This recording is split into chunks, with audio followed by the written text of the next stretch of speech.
entrando no ar. Debate 93.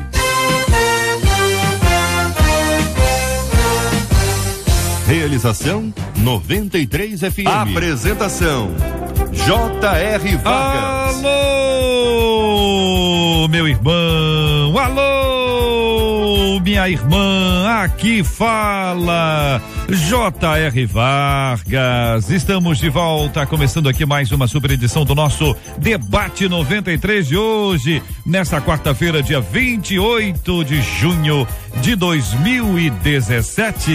Fale com o Debate 93. 2461-0093. E-mail debate@radio93.com.br. Facebook Rádio 93 FM. Site www.radio93.com.br. Fale com a 93 pelo WhatsApp 96803-8319. 96803-8319. Você já ouviu várias histórias lindas de conversão, de transformação de vidas? É muito legal, é tão edificante quando a gente escuta e aprende. Por exemplo, a história de um homem que estava na prisão. E na prisão ele teve acesso à Bíblia. E lendo a Bíblia, ele teve um encontro com Deus. Orou do jeito dele. Sabe quando a pessoa não sabe orar? Ele disse, olha, eu não tenho certeza da sua existência, você sabe disso, mas eu quero a vida eterna e também quero nascer de novo. Esse é um relato que tem, que segundo a história que a gente tem aqui em mãos, isso foi um grito dele, um berro. Você imagina a pessoa presa, angustiada, inquieta, ansiosa, e de repente ela é visitada pelo poder extraordinário de Deus. Fica aqui esse desafio, nós vamos estar discutindo esse assunto aqui. Você conhece testemunhos como desse homem que conheceu Jesus através da Bíblia, sem que ninguém pregasse para ele especificamente? Quais as mudanças que a leitura da Bíblia promoveu na sua vida, meu querido ouvinte? Tem gente que tem dúvidas sobre esse assunto, tem perguntas sobre o tema. Essa é a hora, essa é a oportunidade de você mandar aqui a sua mensagem pelo 96803-8319, 96803-8319, trazendo as suas perguntas, seus questionamentos e o seu testemunho também. Como sua vida mudou depois que você conheceu a Bíblia? Olha bem, a pergunta é essa, hein? Vamos organizar aqui. Tem gente que diz assim, depois que eu entrei pra igreja, né? Depois que eu virei crente, tem umas expressões assim, até difícil da gente explicar. É difícil explicar o que aconteceu depois que você passou a ler a Bíblia, estudar a Bíblia, ser confrontado pela Bíblia, ser orientado pela Bíblia. Quero ouvir, querido ouvinte, as suas histórias e a sua participação com a gente no Debate 93 de hoje. Olha, esse é um assunto que está na pauta de muita gente aí, porque em razão de estar acontecendo em São Paulo, isso acaba ganhando repercussão nacional. Em São Paulo tem uma lei municipal que foi aprovada agora recentemente, dando uma isenção de impostos atrasados de igrejas para as igrejas. Isso está acontecendo lá. Aqueles que não são cristãos, eles dizem o seguinte: olha, isso é um absurdo, porque o Estado é laico e não é possível que quem não é da fé pague pelos que são da fé. Dentre as multas aqui, tem até multa do som. Eles têm uma lei lá chamada lei do psil, que é quando o som vai além daquilo que pode e vai além daquilo que pode no horário que não pode. Então nós vamos estar discutindo esse assunto. Eu quero ouvir a sua opinião aqui sobre esse tema. Eu acho que a igreja deveria ter algum tipo, a igreja aqui que eu tô falando não é igreja evangélica não, viu? Templos religiosos como um todo, de qualquer ordem, de qualquer princípio. Quero ouvir a sua opinião, porque há uma PEC em Brasília, aí sim, nacional, que trata sobre o tema. Por exemplo, se uma igreja alugou um salão, alugou ali um espaço, tá certo? O espaço não é dela. Se o espaço é lá do seu João, tem o IPTU para ser pago. Mas essa PEC propõe exatamente que, se a igreja alugou, que a igreja também seja isenta do pagamento desse IPTU, como a igreja normalmente é isenta de pagar IPTU quando é de sua propriedade. Vamos discutir esse assunto aqui, que eu quero ouvir a sua opinião, porque isso aí vale para todo mundo. Vale para todas as religiões, não é só uma coisa para evangélico, não. Mas é lógico, a polêmica veio à tona, nós temos aqui debatedores esclarecidos para nos ajudarem a discutir e a tratar esse tema aqui à luz da palavra de Deus e todos os outros princípios que nós temos que podem nos nortear também neste assunto, querido ouvinte. Por que ouvimos, ou melhor, por que eu ouço, diz aqui um ouvinte, tão poucas pregações sobre salvação, pecado, cruz e autonegação? É a experiência dela. Será que é a sua experiência também? O pessoal tá falando um pouco sobre salvação, pecado, cruz e autonegação. É medo de quê? Perder membros? Pergunta o ouvinte. Vivemos uma crise na pregação cada vez mais imediatista e menos bíblica. Há diferença entre as pregações do passado e as de hoje? Tem muita gente nostálgica dizendo, olha, já não se prega mais como antigamente. Aí o pastor responde, já não se faz mais crente como antigamente. O que você acha, ouvinte? Você ouve Debate 93 com J.R. Vargas.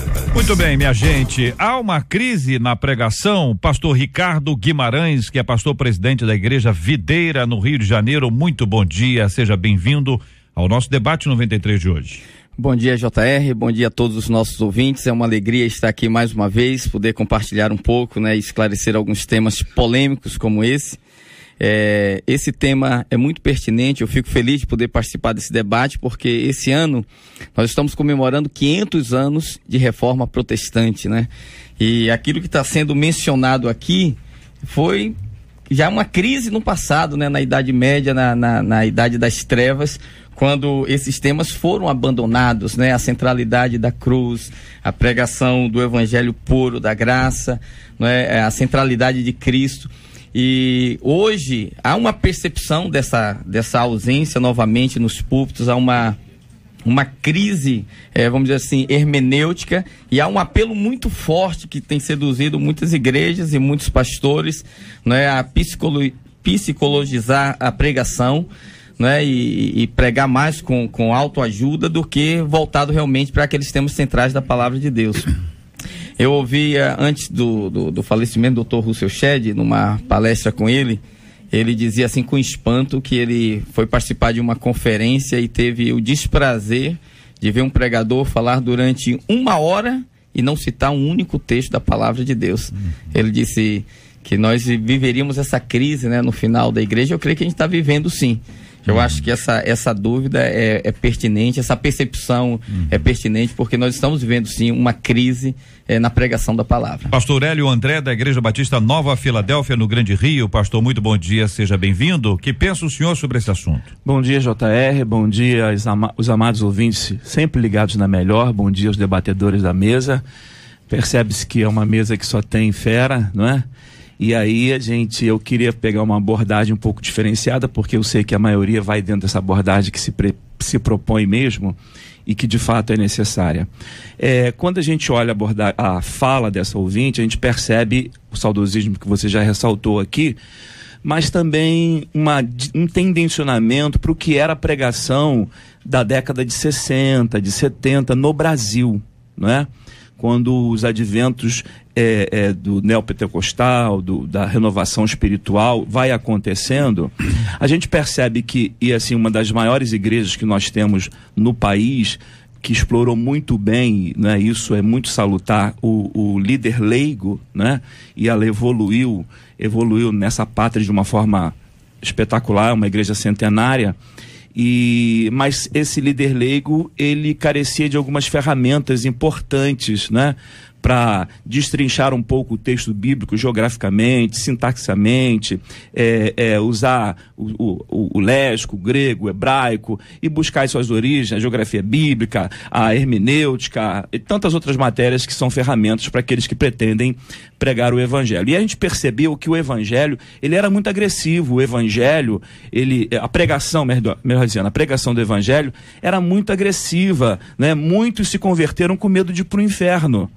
É claro que o ser inteligente não quer ser condenado eternamente, né? Isso é óbvio. Mas a pregação era tão frontal, tão agressiva, que parecia que o evangelho não era boas novas, boas notícias. E me parece que, por conta dessa pregação, né, muitos, até assim, eu sinto falta daquela força, daquela agressividade, daquilo que parecia, e de fato parecia ser mais sério, né? Hoje nós temos uma forma diferenciada de comunicar o evangelho, né? De transmitir, né, o evangelho, não perdendo a sua essência, não deixando a teologia bíblica de fora, mas uma comunicação que possa atingir a um número maior, né? A um número de pessoas maior. Há quem diga que o pragmatismo é ruim, né? Mas será que de todo o pragmatismo é ruim? Você vê, o pragmatismo quando diz que aquilo que deu resultado é certo. Nem sempre aquilo que deu resultado é certo. Mas ninguém trabalha sem ter o resultado, sem o crescimento, não é verdade? Então, assim, quando o pragmatismo destrói os princípios, ele é ruim. Mas quando ele busca o resultado do crescimento, resultados que dão certo, né, por uma comunicação diferenciada, isso não quer dizer que ele seja de todo ruim, né? Pastor Manuel de Matos, da Igreja Brasil para Cristo, em Jardim Olimpo, Duque de Caxias, bom dia. Bom dia, JR, bom dia aos debatedores, aos queridos ouvintes. Eu acho que, partindo mais ou menos dentro da linha dos dois pastores que antecederam, a grande questão hoje é o seguinte: eu acho que a igreja tem um grande conhecimento, líderes muito bem preparados, e a mensagem, eu acho que de uma maneira geral, tem se falado em salvação, sim. Eu penso que tem se falado, talvez de uma ótica diferente, talvez de um ponto de vista diferente, como o pastor disse, de um saudosismo, daquela época em que a pessoa diria na cara de alguém, ou aceita Jesus ou vai para o inferno. Era mais ou menos assim algum tempo atrás. Não que isso seja mentira, porque é uma verdade, mas existem maneiras certas de falar a verdade. Agora, o que eu tenho percebido nos últimos dias, como pastor, né, de igreja, é que às vezes nós temos grandes pregadores que vão para os altares e têm grandes conhecimentos, de tal forma que as pessoas que estão ouvindo no plenário não entendem o que eles querem dizer. O linguajar deles são tão polidos, tão perfeito, poderia-se dizer assim, que é difícil alcançar o coração das pessoas. E o apóstolo Paulo, na sua primeira carta aos Coríntios, eu gosto muito quando ele diz no capítulo 2, a minha palavra e a minha pregação não se consiste em palavras persuasivas de sabedoria humana, mas em demonstração do poder do Espírito.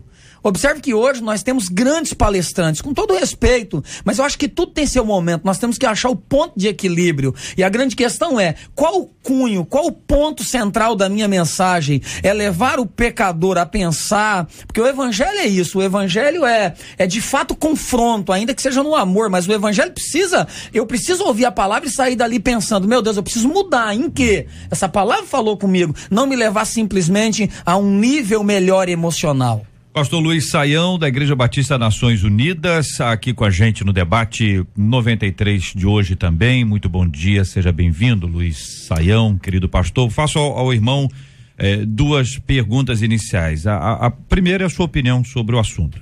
A segunda é o estilo do pregador influencia, evidentemente, na exposição que ele fará, ou seja, o estilo do pregador vai influenciar a pregação. Perspectiva do pastor Manuel de Matos agora traz, olha, tem pessoas que falam de um jeito, tem pessoas que falam de outro jeito. Haverá essa influência, na sua opinião, na exposição? Eu estou dizendo na exposição, mas não no conteúdo. Estou trabalhando aqui a forma e não o conteúdo. Haverá isso, pastor? Bom dia, bem-vindo. Bom dia, graça e paz a todos. Uma satisfação estar aqui novamente na 93, no debate, os queridos debatedores, JR e os nossos ouvintes. Olha, eu acho que a coisa realmente é muito preocupante, porque nós temos uma cultura hoje muito marcada por essa ideia imediatista, medida por um sucesso que é um sucesso superficial, que não corresponde à realidade da perspectiva das Escrituras. E, de certa forma, essa mentalidade, né, assim, nesse mundo líquido de hoje, ela invadiu o universo religioso e evangélico, e as pessoas, de fato, apostam na fé como um jeito de ter um sucesso pessoal. A coisa é tão complicada, JR, que esses dias alguém me contou uma história que estava tentando evangelizar um grupo de mulheres que estavam vendendo o corpo, meretrizes na rua, e aí conversou com uma, escuta, você não quer abrir o seu coração, aceitar Jesus? Aí ela respondeu, não, eu já aceitei. Depois que eu aceitei, inclusive, comprei um celular, aumentaram o número de clientes, meu negócio está dando mais resultado. Então, para a gente ver que a coisa realmente tem sido complicada nessa dimensão. Um estudo estrangeiro, de uma universidade estrangeira, entre evangélicos no Brasil, trouxe a ideia, uma conclusão, de que a maior parte das pessoas entendiam que a nossa relação com Deus se dá mediante uma base de troca, uma barganha. Então, assim, nós somos salvos pela fé, pela graça. Isso é dom, é presente de Deus, não vem das obras, para que ninguém se sinta orgulhoso, se glorie, como diz Efésios 2, capítulo 8. Eu acho que grande parte dos nossos púlpitos perdeu um pouco a referência e de fato nós estamos tentando muitas vezes manter as pessoas, e há muita gente dentro das igrejas sem entender o que é o evangelho. Aí é complicado. Agora, como diz o grande filósofo, uma coisa é uma coisa, outra coisa é outra coisa, né? Então, de fato, o conteúdo, a coisa extraordinária que é a salvação em Cristo Jesus, não depende de estilo. Paulo mostra isso. Ele é grego com os gregos. Em Atenas ele é um outro Paulo.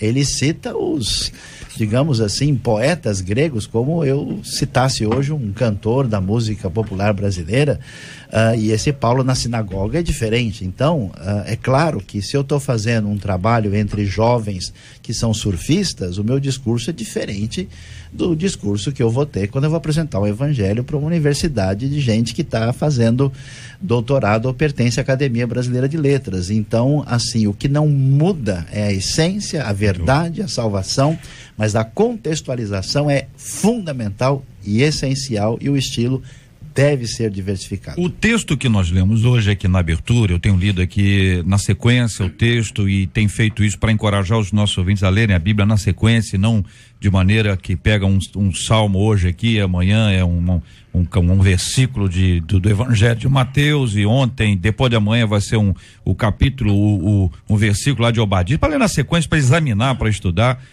Traz uma descrição dessa diferença impressionante, a maneira como Pedro ele se apresenta, ele escreve, ele fala de Paulo com admiração, né? No versículo 15, tende por salvação longanimidade, como igualmente o nosso amado irmão Paulo vos escreveu, segundo a sabedoria que lhe foi dada. É uma maneira admirável da gente ler a forma como ele trata Paulo no texto que nós estamos aqui. Depois ele diz que Paulo fala de uma forma que as pessoas não entendem, que de alguma forma deturpam o que ele fala, como deturpam as demais escrituras. Então sempre haverá uma pessoa que fala de um jeito, que fala de outro jeito, haverá aquele que vai entender, o que não vai entender, e também o que deturpa e o que vai assimilar. Ou seja, parece que este é um princípio atemporal, que ele vai estar na nossa vida o tempo inteiro. É isso, companheiros? Aqueles que são malévolos intelectualmente, eles vão ouvir sua fala e pensar aquilo que eles querem, de forma que o conteúdo todo fica por fora, e aí você coloca, por exemplo, dizem, Marx tinha uma ideia muito legal. O pastor Hélio é marxista. Não, ele só pensou porque eu pensei num princípio, não no todo, no conteúdo como um todo. Então, quem é intelectualmente do mal, ele vai te ouvir para pensar aquilo que ele quer. E aí vai deturpar a palavra que você deu, escondendo o conteúdo que vem a reboque dela. Uhum. Então, isso é muito comum. Hoje acontece muito, né? Muitas pessoas sofrem porque falaram num contexto totalmente diferenciado, mas o que foi pensado agrediu a pessoa. Outro aspecto aqui é o seguinte, há uma resistência à questão do conteúdo. Então, alguns dizem o seguinte: olha, tem gente muito preparada, mas não parece incoerente, né? Fala uma coisa e vive outra coisa. Aí dá a volta para dizer assim, o ideal é que você tenha aquilo. Não dá para ficar com o conteúdo e a vida assim equilibradamente, não? Com certeza, JR, mas a gente precisa entender que a Bíblia, ela é um livro de vida. A Bíblia não é um livro de raciocínio lógico, de estudo intelectual, apesar que ela tem esses aspectos também. A Bíblia é um livro de vida. Então, Paulo fala que a letra mata, mas o espírito, ele vivifica. Não é? Então, quando a pessoa lê a Bíblia sem revelação, e eu creio, né, aí mais uma vez eu queria citar aqui o Dr. Russell Shedd, que numa das últimas entrevistas dele, perguntaram para ele assim, qual vai ser a crise da igreja dos últimos tempos? Ele falou, vai ser a crise hermenêutica. E é o que nós estamos vivendo realmente, porque o pastor, ele prega ali com sinceridade, com autenticidade, ele crê naquilo, mas ele está crendo, ele está fazendo uma leitura equivocada e fugindo daquilo que é a centralidade, né, da palavra de Deus. Agora, o pastor Hélio falou aqui sobre estilos de pregação, o saudosismo da pregação, que era dura, esse também não é uma questão de estilo, é uma questão também hermenêutica, porque a gente vê quando Jesus entrou lá no templo, pastor, e leu o livro do profeta Isaías, Isaías capítulo 4, deixa só encontrar essa referência aqui, capítulo 4, verso 14, Jesus para Nazaré, Jesus é rejeitado. Jesus, quando lê o livro do profeta Isaías, versículo 18, ele diz assim: o Espírito do Senhor está sobre mim, pelo que me ungiu para evangelizar os pobres, enviou-me a proclamar libertação aos cativos, a restauração da vista aos cegos, para pôr em liberdade os oprimidos e apregoar o ano aceitável do Senhor. O verso 20 diz assim: tendo fechado o livro. Bom, o texto de Isaías ele é mais completo, ele diz que é para anunciar também o dia da vingança do nosso Deus. Mas Jesus fechou o livro em apregoar o ano aceitável do Senhor. Então muita gente continuou com o livro aberto e continua pregando a vingança. Nós estamos na dispensação da graça, nós pregamos a graça de Deus, pregamos a salvação, como citou aqui o pastor Luiz Saião muito bem, né? A pregação unicamente pela fé, que é um dos pilares da reforma. Nós não estamos vivendo ainda o tempo da vingança do Senhor. Então muitas vezes essa pregação não é uma questão de estilo, é uma questão de hermenêutica. De conteúdo, justamente. O que vocês chamam de hermenêutica? Só para explicar para os ouvintes. É a arte da interpretação do texto sagrado. Então, a interpretação do texto que ali está, depende daquela outra palavrinha chamada exegese? Também, vai a sintaxe, né? Vai a profundidade da palavra, etimologia, né? Da onde então, para ter hermenêutica, que é a interpretação, a pessoa tem que ter algum tipo de entendimento do original, do texto bíblico ali. Isso vai ajudá-lo na interpretação. Um olhar equivocado sobre o que diz aquela palavra, o significado daquele texto, poderá produzir uma interpretação equivocada, isso partindo do princípio que todos estão com ótimas intenções. Muito. É isso? Muita coisa. Foi o que eu queria abordar. A igreja que mais cresceu no Brasil, e é a maior igreja ainda hoje no Brasil, ela cresceu com um líder leigo. E ele não tinha esse subsídio que muitos colegas hoje têm. Na verdade, era pregado contra esse texto que era utilizado, a lei mata, mas o Espírito é que vivifica. Na verdade, o entendimento do estudo, da teologia, do conhecimento, das ferramentas. Quando você lê um texto sagrado, para quem foi escrito? Por que foi escrito? Em que época foi escrito? De que maneira foi escrito? Quem era o autor que escreveu? E pela forma que ele escreve se entende o que ele quer falar.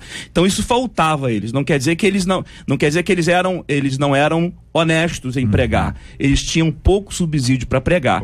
E aí o que sobrava? As ferramentas eram poucas. O que sobrava? O seu entendimento leigo do assunto, que com muita seriedade colocava. E isso dava a ideia da vingança muito forte, a ideia da severidade, a ideia daquilo que ficou muito claro durante muito tempo no nosso país, né? E que algumas pessoas sentem falta. Eu acho que a gente consegue entender esse processo de maneira mais clara quando a gente observa o crescimento da igreja brasileira, que a princípio era um trabalho basicamente evangelístico, pregando o evangelho básico e essencial, com boa vontade, coração e disposição. À medida que essas denominações começaram a ter que enfrentar outros desafios, elas sentiram a necessidade de crescer no conhecimento e investiram mais do que ninguém na nossa realidade em seminários, em livros, em conhecimento bíblico, teológico, porque a necessidade é muito grande. A letra mata, por exemplo, quando Paulo fala disso em Gálatas, ele está combatendo o legalismo dos judaizantes. Não tem nada nem a ver com estudo, né? nem é uma oposição estudo e espírito. Essa ideia não aparece no Novo Testamento. Os dois são igualmente importantes. Eu tenho a impressão que o que acontece é uma outra questão, que algumas pessoas que estudaram bastante, eu brinco, né, que o muçulmano tem o xiita, o evangélico é o xaato, né? E aí nessa situação complicada, muita gente que estudou muito não consegue comunicar. E às vezes o processo de aquilo que é entendido no texto original pode ser explicado para uma criança. Você não precisa falar em linguagem difícil. Então o que precisa entender, e entender é o sentido pretendido pelo autor. E ninguém vai muito longe sem estudar. Mais cedo ou mais tarde o fôlego vai acabar e os resultados desse desequilíbrio aparecem lá. Por isso, graças a Deus, muita gente tem equilibrado espiritualidade, busca de vida com Deus e ao mesmo tempo aprofundamento bíblico teológico. Exatamente isso. Na verdade é isso que eu tentei dizer no início. Não sei se todos entenderam. O seguinte: conhecimento é muito importante. Isso vai nos levar a um nível maior, né? Até para ensinar a igreja, a discipular as pessoas. O que eu quero dizer é o seguinte: não adianta o cara ter um grande conhecimento se ele não sabe usar esse conhecimento na hora certa. Por exemplo, se você prega para uma igreja, você tem que entender que ali existem intelectuais, mas existem pessoas simples que não sabem, muitas das vezes, nem ler. Então você pode ser simples, mas profundo. É uma outra questão. Mas se você vai falar para um grupo de doutores, algumas palestras que eu dou fora, é um outro tipo de linguajar. Então você tem que saber aplicar isso. Uma outra coisa é que as pessoas, eu percebo, de um modo geral, pregadores que vão à igreja, eles estão perdendo um pouco da essência do que de fato é o evangelho, que é o poder de Deus. Estão muito preocupados em agregar coisas de fora. Isso é bom, mas querem trazer isso e entornar em 1 hora no altar da igreja. As pessoas não vão ter essa compreensão, porque não é um seminário. Então você começa a dizer, não, porque no período da história, Flávio Josefo, Freud e não sei o que, num culto de 40 minutos de mensagem, as pessoas no final ficam, o que ele quis dizer com isso? Você não está num seminário, não é um grupo de pastores, não é um estudo bíblico. Eu estou falando no momento da pregação. Entendi. Pregue o evangelho simples. Agora, é simples. Pastor, aí me parece o seguinte, não sei se os demais estão de acordo, que depende da igreja. Pode ser que tenha uma igreja que tenha essa expectativa, público, a abordagem, né? É essa, foi desenvolvido esse tipo de hábito, esse tipo de instrução, mas eu estou entendendo o que o senhor está falando. Isso é uma coisa que acontece muito em razão da imaturidade ou da vaidade. A imaturidade, você não sabe como é que estrutura isso, quer falar sobre todas as coisas ao mesmo tempo, tá certo? É imaturidade, você está despreparado para aquilo. E a outra é a vaidade. A pessoa tem que falar alguma coisa para mostrar que sabe mais do que os outros, o que revela a sua infantilidade. Mas a terceira opção aí é que existem realmente igrejas e que no culto mesmo, com 40 minutos ou menos às vezes, a pessoa precisa, porque já desenvolveu no público, na comunidade, esse tipo de expectativa. Também pode, né? Desculpa, só para terminar a linha de raciocínio. Veja bem, eu não estou falando aqui simplesmente no conhecimento geográfico ou histórico. Eu estou dizendo que às vezes as pessoas vêm com uma besteirada, desculpa a expressão, entendi. Qual era o número de sapato que Jesus calçava? Isso não importa, isso não vai mudar. Não, eu estou dizendo coisas assim absurdas, entendeu? Que às vezes nós ouvimos nos altares, a gente fica perguntando, para que isso? Só para dizer que conhece, para dizer que estudou, não precisa dessas coisas. Seja simples, e o evangelho alcança o coração das pessoas. Perfeito. Ok, JR, eu fico preocupado de nós colocarmos dessa forma muito complexa a questão hermenêutica, e a pessoa, o ouvinte simples que está nos ouvindo, entender que é uma coisa longe do alcance dele, né? O pastor Luiz fez uma interpretação aqui de um texto que realmente é corretíssima, né? Quando Paulo diz que a letra mata, mas o espírito vivifica, ele não está falando de estudo e espírito, ele está falando da letra ali, é a letra de câmbio, é a letra da lei. O que mata é a lei, é o legalismo, não é isso, pastor? Exato. É o legalismo, essa expressão é que a gente usa hoje para letra do tesouro, né? Letra de câmbio. O que acontece? A lei era baseada na barganha. O Velho Testamento, você é abençoado de acordo com o seu bom comportamento, com a sua performance, entende? A nova aliança, nós somos abençoados baseados no mérito de Cristo. A chave hermenêutica de toda a Bíblia é Cristo. Você tem que ler o Velho Testamento e encontrar Cristo. Você tem que ler os Evangelhos e encontrar Cristo, porque tem gente que não encontra Cristo nem nos Evangelhos, né? Você tem que ler Apocalipse e encontrar Cristo. Então, qualquer pessoa, qualquer cristão, independente de ter feito seminário ou não, se ele tiver um coração para Deus, ele pode ter esse acesso à revelação pelo Espírito de Deus, porque a palavra foi escrita para que qualquer que leia a entenda, né? Nós estamos discutindo aqui se vai fazer ou não seminário. Se você tem a oportunidade de estudar, estude, não é? E quanto mais você estudar, se você conseguir agregar, não perder esse coração, essa simplicidade do evangelho, é muito bom, mas tem que ver Cristo. Quando ele não vê Cristo, aí ele traz todos aqueles preceitos do Antigo Testamento, não do Antigo Testamento, mas da Antiga Aliança, né, para o Novo Testamento, e aí o Evangelho perde essa centralidade, né, que foi a luta de Lutero, e começa a viver baseado no mérito próprio, na barganha, né, nesse troca constante que vamos dizer assim, algo comum na pregação de hoje. Então, né? Temos aqui dois públicos específicos. Um é o público leigo, membro da igreja, a pessoa que está acompanhando a gente, que escuta aqui, que vai ouvindo. Você tem que estudar, tem que ir para a escola bíblica lá na sua igreja, tem célula, vai para a célula, tem grupos de estudo, vai para o grupo de estudo. É necessário ouvir a gente aqui, para mim, para nós todos da 93, é um privilégio, mas nós aqui não substituímos em hipótese alguma, eu disse isso várias vezes, qualquer tipo de culto, de estudo bíblico, de escola bíblica, e nós estamos aqui para dar apoio, suporte.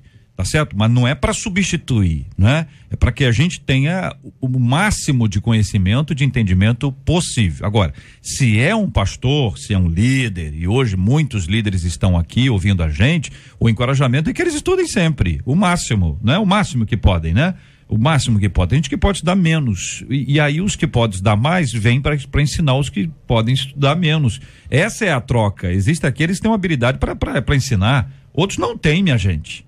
É ou não é verdade? Alguns são mestres chamados para o ensino, para a instrução. Outros não têm. Mas às vezes o que tem uma grande habilidade para instruir, ele não tem nenhuma habilidade para, num relacionamento interpessoal, compartilhar o evangelho de maneira simples que qualquer pessoa entenda. Seja o sufista, seja o empresário, seja o universitário. Quer dizer, a linguagem muda porque nós somos... temos que aprender a conversar com as pessoas, mas o grande passo é esse. Então, se eu entendi bem, a pregação hoje, ela em algum lugar ela é bíblica, em outro lugar ela deixou de ser bíblica. Existem alguns que pregam para o dia de hoje, que são aquela perspectiva imediatista, e aqueles que estão pregando para a eternidade, os que falam sobre a salvação. JR. Existem aqueles que estão pregando a barganha, ou seja, faça isso que você receberá, como tem aquele que está pregando a gratidão, você já recebeu, então agradeça ao Senhor, é isso? JR, olha só, toda pregação, ela é bíblica, entendeu? O cara vai basear em um texto da Bíblia, não é questão se ela é bíblica ou não, a questão é que às vezes ela está situada no lugar errado, ela está baseada na aliança errada. Pastor Ricardo, vou perguntar para o senhor, Sim. Toda pregação é bíblica? Na maioria das igrejas. Eu creio que as igrejas evangélicas é onde nós estamos. Foi o que eu falei. Foi o que eu falei. Fazem referência. Se utilizam da Bíblia, né? Mas não necessariamente são bíblicas. Quando a gente fala que a pregação é bíblica, eu não falo da minha vida, eu não conto minhas histórias, a não ser que seja para ilustrar. Não importa o que eu penso sobre esse assunto, importa o que a Bíblia diz. Mas é possível. Aí é bíblica. É possível você usar textos bíblicos o tempo todo durante a pregação e não ser uma pregação neotestamentária. Não ser bíblica. Foi o que eu falei. O senhor está de acordo comigo. E eu de acordo com o senhor. Isso é admiração mútua. Compartilhando aqui, companheiros, algum acréscimo a essa perspectiva e qual o desafio que fica para os nossos ouvintes nesse tema? Eu acho que valeria a pena considerar que quando a gente pensa numa pregação bíblica, a gente tem referência da Escritura para todos os aspectos da vida. É muito importante e valioso que as pessoas entendam bem a salvação, mas o ensinamento da Escritura é referência para a vida pessoal, para ensinar a pedir desculpa em casa, para viver com ética no dia a dia e também preparar a vida para a eternidade. Então, nesse sentido, uma igreja saudável, ela deve contemplar todas as áreas que a Escritura tem a nos dizer e não ser uma igreja, vamos dizer assim, que está faltando vitamina, né? Que só tem um assunto, porque tem gente que só tem uma temática, a igreja que só evangeliza, a outra igreja só estuda doutrina complicada, a outra igreja só pensa no poder do Espírito Santo. Então é necessário ter equilíbrio para a gente ter vida saudável e ter doutrina e espiritualidade e caminhar de maneira completa, e a Escritura tem tudo que a gente precisa para caminhar nessa sintonia. O conselho é o mesmo, busque conhecimento. Nós temos uma gama de plataformas aí hoje para tudo quanto é lugar de estudos, de pessoas sérias. Isso é muito importante, mas não perca a simplicidade do Evangelho, porque o Evangelho é isso, o Evangelho é uma fábrica de seres humanos, de transformar a vida de seres humanos. Então, se nós nos atentarmos ao Evangelho, simples como ele é, o conhecimento só será mais alguma coisa em nossas vidas. Mas o Evangelho por si, na sua essência, ele transforma o ser humano. Eu quero dizer para o leigo que a percepção da Bíblia é um livro vivo, né? Que a partir do Espírito Santo que está em nós, te dará a percepção, mesmo que você não tenha todas as ferramentas necessárias, para atingir o anseio da sua alma, da sua necessidade. É óbvio que você não deve ficar parado nunca, você deve buscar mais, crescer mais, aprender mais, conhecer mais, se inteirar mais.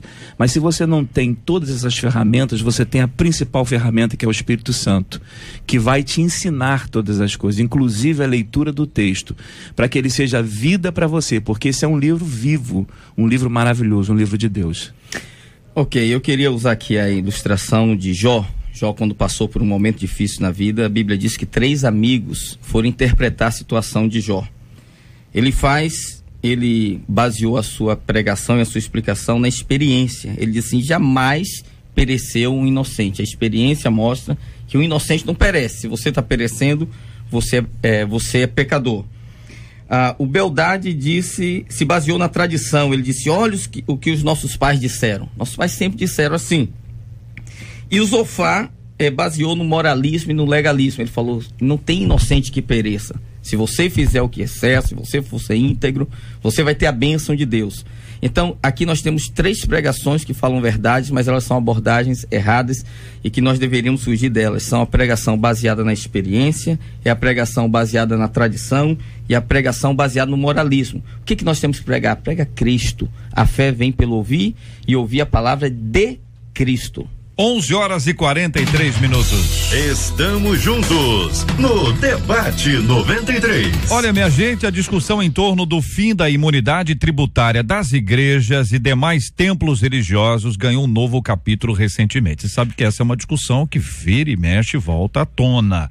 Alguns entendem que isso não poderia acontecer, que as igreja como um todo, templos religiosos deveriam pagar impostos, como por exemplo o IPTU, do qual as igrejas, os templos religiosos, eles são isentos, ok? Então existe uma vedação tributária prevista na Constituição que impede que as igrejas paguem o IPTU. A igreja é isenta de IPTU. Bom, essa é uma discussão que vem à tona mais uma vez e várias pessoas debatem esse tema, e um deles é o Marco Antônio Villa, que é um historiador, jornalista, radialista, enfim, polêmico que só. Ele trouxe à tona esse assunto porque em São Paulo há uma discussão sobre a questão da isenção e uma questão de renegociação de dívidas em São Paulo.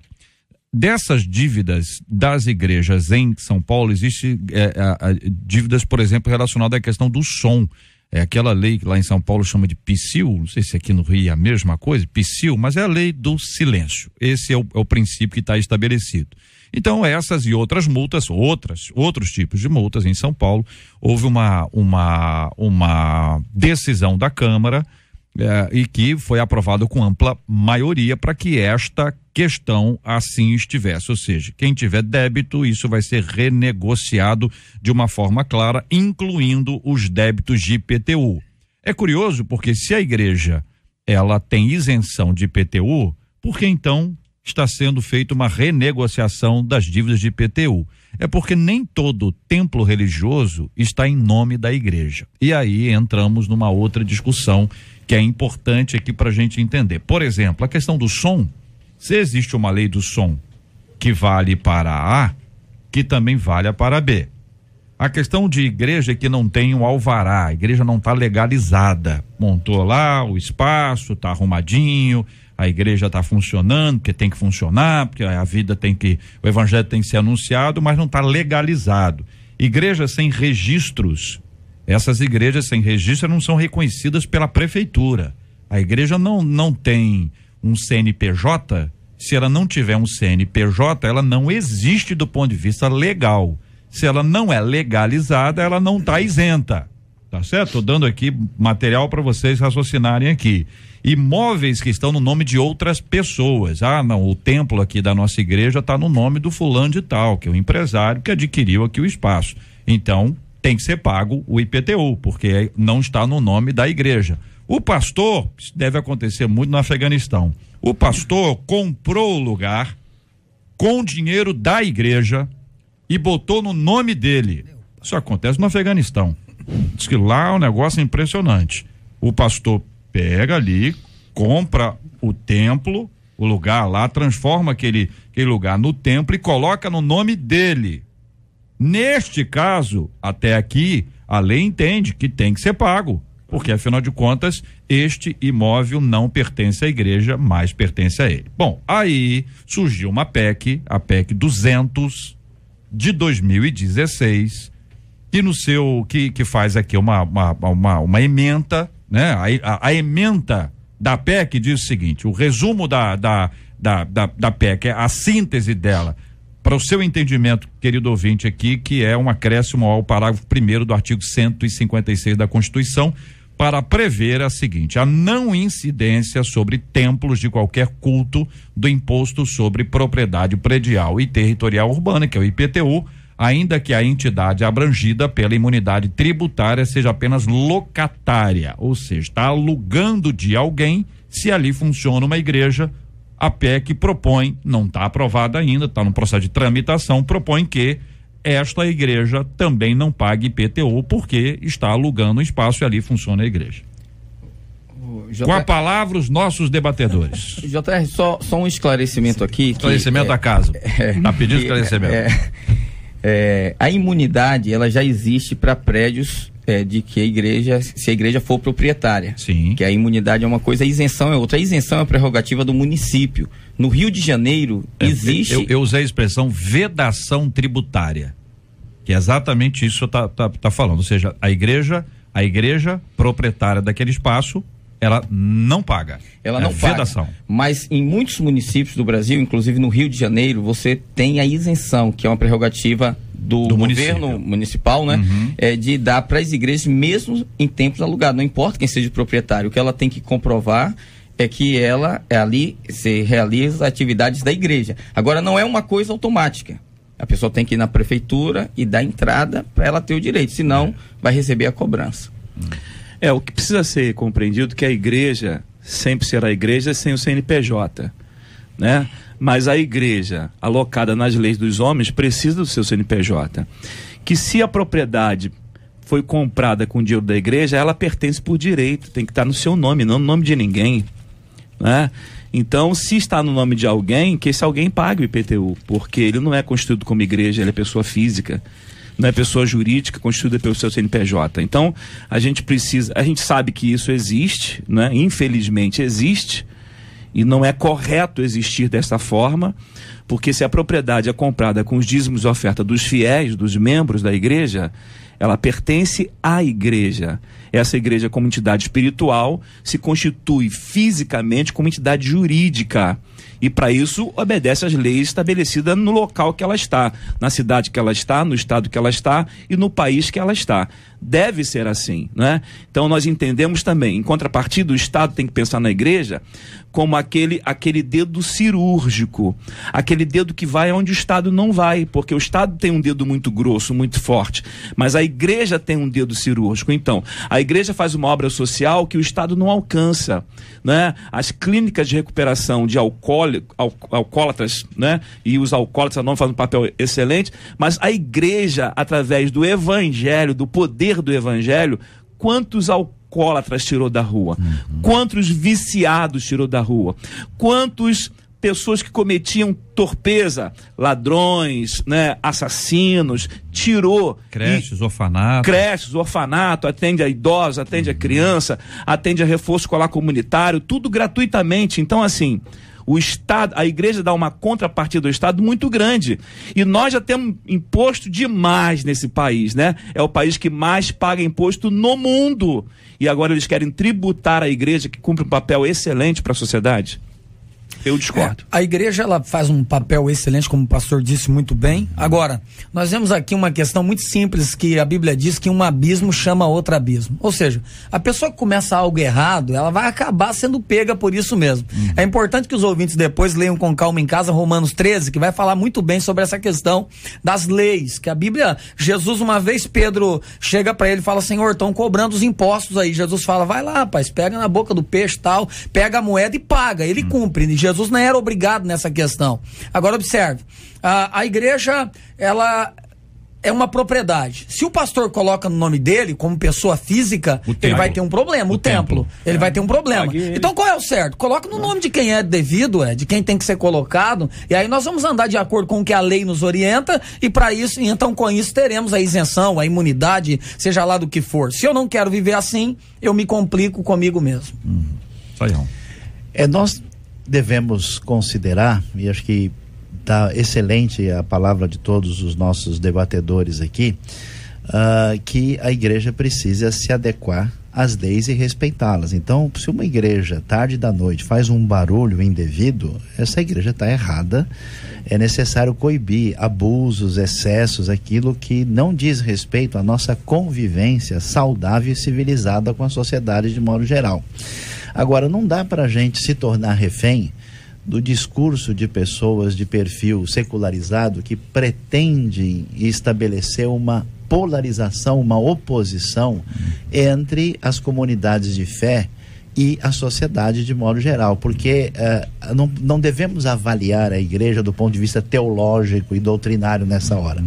Elas são organizações que trabalham para o benefício da sociedade, como foi ressaltado, muitas obras sociais, até mesmo as comunidades não evangélicas, quantos hospitais católicos, por exemplo, existem, quantos grupos, escolas, todas essas sociedades, elas são, essas organizações são benéficas para a sociedade. Então, o que precisaria ter, na minha maneira de entender, era uma relação de proximidade entre o Estado e as organizações religiosas, no sentido em que medida elas podem beneficiar a sociedade sem entrar em considerações propriamente religiosas e teológicas. Agora, se existem comunidades que são aparentemente comunidades e de alguma maneira estão favorecendo um enriquecimento ilícito, que esse é o problema, se uma igreja é igreja de fato, ou é apenas uma convenção religiosa que tem uma finalidade diferente, que pode acontecer.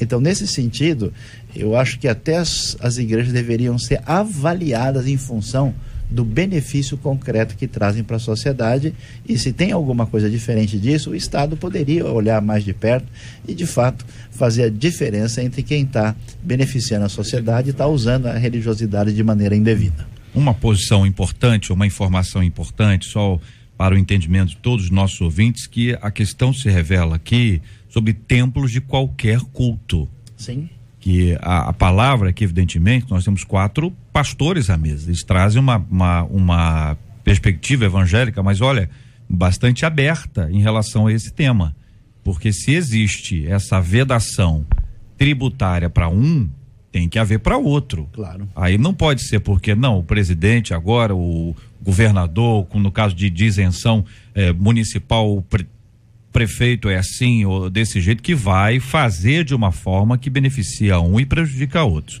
Se é uma questão para todos, que seja então para todos. Esse é o entendimento aqui, um ouvinte dizendo: a igreja vai aonde o Estado não vai, que é exatamente uma síntese das palavras que foram aqui ditas em relação a esse assunto, dessa aproximação, dessa reflexão do que está acontecendo. Agora, se a igreja está lá com um som mais alto do que pode, ela não pode. Não pode, justamente. Não pode. Como é que comunica o amor ao próximo se você agride o próximo com aquilo que você pretende dizer para ele que é o evangelho, que é a consideração? Como? Eu já ouvi nesta mesa aqui uma denúncia. Claro que foi, porque a pessoa chegou e disse: olha, foram lá numa igreja, a pessoa, o vizinho da igreja reclamou que o som da igreja estava alto. Maravilha. Denúncia feita, o camarada foi lá, o responsável para verificar isso, foi lá numa hora de culto, etc, foi dentro do templo, na primeira fileira, próximo às caixas de som, e colocou lá e disse: realmente aqui alcançou não sei quantos decibéis, etc. E a discussão foi nessa linha, por exemplo, peraí, a denúncia veio de onde? Do número 122. Então tem que ir lá no número 122 para fazer a aferição, porque se você for dentro do templo é outra coisa. Alguém de dentro do templo reclamou. Exatamente. Agora, se perguntar dentro do templo, vai ter gente que vai reclamar, não tem sempre alguém que diz: só tá alta, pastor. Reclama do ar, reclama de tudo. Essa bateria tá alta, pelo amor de Deus. Então, a questão que a gente está discutindo aqui, gente, é bastante séria e ela tem que ser justa. Ela tem que ser justa. Vale para Francisco e vale para Chico. Ela vale para todo mundo no princípio que está aqui estabelecido. Quero agradecer a opinião dos nossos debatedores. Você ouve Debate 93 com J.R. Vargas. Essa é mais uma história maravilhosa, né? Um homem conheceu Jesus na prisão através da leitura da Bíblia, sem nunca ter estado com alguém que pregasse para ele. À época, estava desenganado pelos médicos, mas sua conversão ao evangelho mudou sua vida. A missão Portas Abertas apoia e coleta relatos de missionários ao redor do mundo e recentemente revelou o testemunho de Victor, que é um nome fictício adotado por uma questão de segurança. Um ex-presidiário que hoje lidera um grupo de cristãos em sua aldeia, em um país da Ásia Central. A mudança de sua vida começou quando ainda estava preso e descobriu a existência de Jesus lendo a Bíblia, e ele conta: pude sentir a presença de Deus naquele lugar. E como eu não sabia orar, eu disse, simplesmente eu gritei para Jesus Cristo: eu não tenho certeza da sua existência. Você sabe disso. Já é fé, né? Mas eu quero a vida eterna e também quero nascer de novo. E continuei a ler a Bíblia, disse ele. Você conhece testemunhos como o de Victor, que conheceu Jesus através da Bíblia, sem que ninguém pregasse para ele? Quais as mudanças que a leitura da Bíblia promovem em sua vida? Agora, observe, nós voltamos ao cerne do início da conversa. A Bíblia por si mesma, ela já é, né? O mensageiro, desculpa a expressão, é o que menos importa nessa questão toda. O que importa de fato é o conteúdo que já é dado pelo Espírito Santo. Observe que ninguém pregou para ele. Ele por si próprio leu, Jesus teve um encontro com ele e transformou a vida dele. Então isso é maravilhoso demais. A Bíblia por si, ela se responde. Eu acho muito impressionante isso. Eu quero contar pelo menos 2 testemunhos. Um de uma pessoa com quem eu conversei ainda nesta semana, e que me falou exatamente isso, do seu testemunho de ter contato direto com a palavra de Deus, uma pessoa de fora do nosso país. Mas eu tive alguns anos atrás uma surpresa impressionante. Chegou uma família à igreja e eles começaram a frequentar, e eu fui conversar com eles: mas escuta, vocês, como é que é?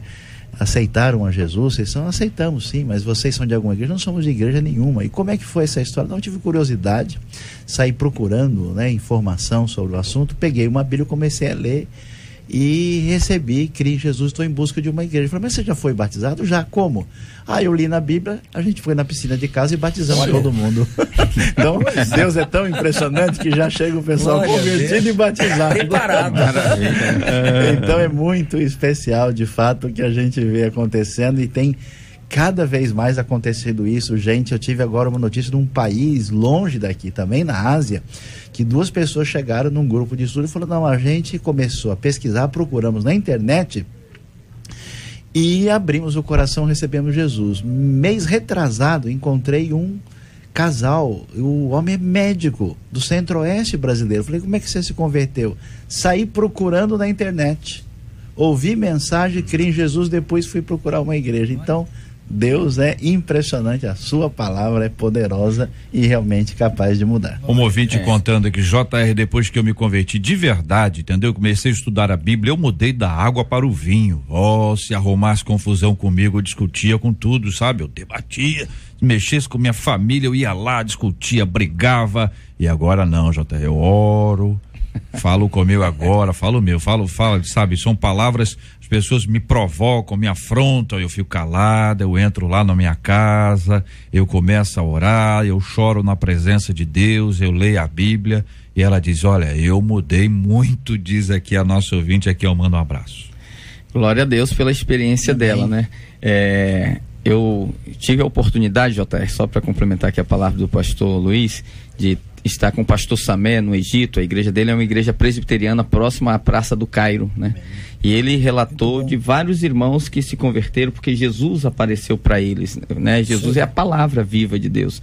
Mas depois, todos eles, é muito interessante que todos eles, depois de terem essa revelação, eles vão procurar para que alguém explique a palavra para ele, né? Como foi o caso do eunuco. O Senhor apareceu para ele, mandou chamar Pedro para pregar para ele, porque de fato aprove Deus salvar o mundo pela pregação, pela loucura da pregação da palavra. Então essa palavra, ela transforma antes dele ser cristão e continua transformando depois que ele já é um cristão. Olha, aqui um ouvinte contando o seguinte, minha gente, a gente vai lendo aqui, vai vendo, é tão importante quando a gente consegue ouvir o que os nossos ouvintes dizem. Uma delas diz: a Bíblia é o único livro que você lê na companhia do autor. É uma frase doce, né? É uma frase simples, né? Mas uma frase poderosa, né? Como diz o povo hoje, é forte. Para pensar nessa perspectiva tão extraordinária que a Bíblia nos traz, de nós estarmos estudando a palavra do Senhor e aprendendo com Ele, ouvindo dele, diante dele. É um privilégio tão grande. Não perca a sua oportunidade de ler a Bíblia. A gente no mundo inteiro que faria um esforço gigantesco e faz para ter um pedacinho da Bíblia. E há pessoas com tantas Bíblias e não tem tempo. Não tem tempo. Não tem tempo. Que Deus te dê tempo e sabedoria para administrar o seu tempo. Que tempo você tem? Aproveite quanto você tem e desfrute do privilégio que é de estudar a palavra do Senhor. Este é o Debate 93, com J.R. Vargas, na 93 FM. Muito obrigado aqui aos nossos queridos e amados debatedores no Debate 93 de hoje, pastor Hélio André. Obrigado, um abraço, meu querido. Obrigado, uma alegria estar aqui junto, né? E dizer que eu tava com saudade quando eu vi aqui não tinha barba, e agora voltei e tô com barba, então tem tempo, né? Mas olha aí, agora tá se associando aqui ao Clube dos Barbados. Muito bem, obrigado, pastor Luiz Saião, muito obrigado, que já faz parte desse clube já há alguns anos. É uma grande alegria, mais uma vez, um grande abraço aos nossos ouvintes, parabéns aí, JR, Deus abençoe a 93, e eu tô vendo que realmente tem muita barba por aqui, Deus abençoe a todos aí. Pastor Ricardo, obrigado, querido, um forte abraço. Um abraço, JR, eu sou uma exceção à regra aqui, porque eu sou o único sem barba, né? Verdade. Mas queria agradecer pela oportunidade e mandar um abraço para todos os pastores da Vinha Rio que nos ouvem nesse momento. Maravilha. Pastor Manuel de Matos, obrigado, um abraço. Eu que agradeço, é sempre um privilégio essa mesa tão abençoada, eu aprendo muito aqui. Deixa um abraço aqui hoje pro Joel, veio dirigindo para mim.